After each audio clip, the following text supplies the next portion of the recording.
a fait les vêtements des peaux d'animal. C'est-à-dire il y a eu un animal que Dieu a pris sa peau pour fabriquer le vêtement pour Ève et Adam. Mais là, la question qui doit être posée, c'était quel animal? Première instruction ou connaissance que nous pouvons avoir, nous devons savoir que c'était la toute première fois pour Adam de voir cet animal.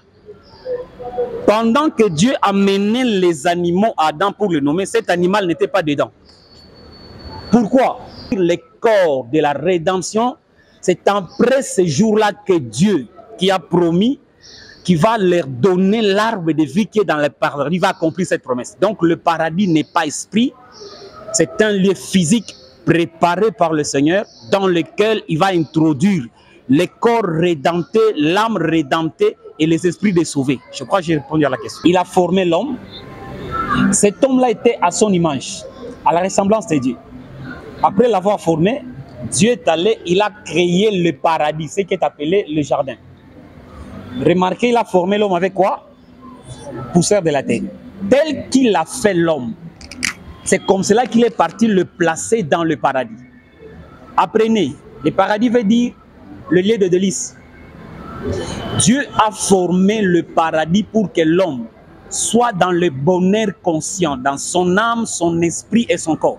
Lire d'abord dans le vers Genèse 2 toujours. Commençons d'abord par le verset 20. Il dit ceci, il est écrit ceci. Je lis dans la version Parole vivante. Je commence par le verset 19.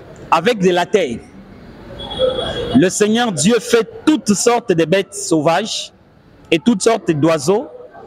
Il les amène à l'homme pour voir comment celui-ci va les appeler.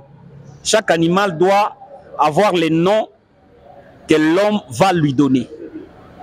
L'homme donne un nom à tous les animaux domestiques, à toutes les bêtes sauvages et à tous les oiseaux. Même pour lui-même, il ne trouve pas d'aide qui lui convienne parfaitement. La question d'abord va commencer par là.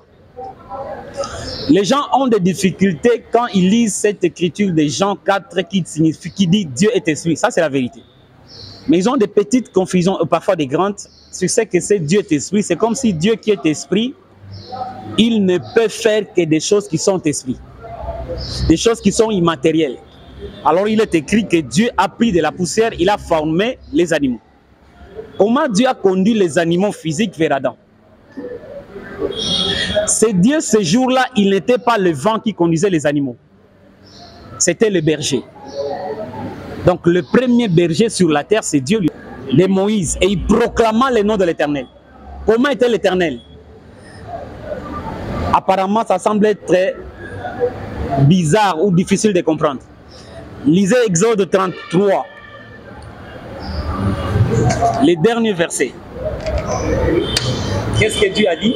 Lorsque j'écarterai ma main, tu me verras par derrière, mais mon visage ne pourra pas être vu. Dieu qui est esprit, il a dit à Moïse, je vais descendre, tu ne verras pas mon visage. Est-ce que Dieu a son visage? Il dit, quand je passerai, quand je vais écarter ma main, Dieu a une main? Comment est la main de Dieu? Esprit ou physique? Tu dois apprendre que la première personne à voir la main, ce n'est pas humain, c'est Dieu lui-même. C'est comme ça qu'il a dit à Moïse, quand je descendrai, je vais écarter ma main. Il a écarté la main, Moïse a vu son dos. Donc Dieu n'a pas seulement le visage et la main, il a aussi le dos. Il a les pieds, il a la tête, il est l'homme. Le premier homme, c'est Dieu lui-même. C'est ce Dieu-là qui est descendu pour parler à Moïse. C'est lui qui est venu dans la nuée. C'est lui que Moïse a vu marcher. Immatériel. C'était Dieu défini dans son corps physique. C'est-à-dire, ce n'est pas seulement du temps de Moïse qu'il a pris ce corps-là. Il en avait avant de former Adam avec la poussière de la terre.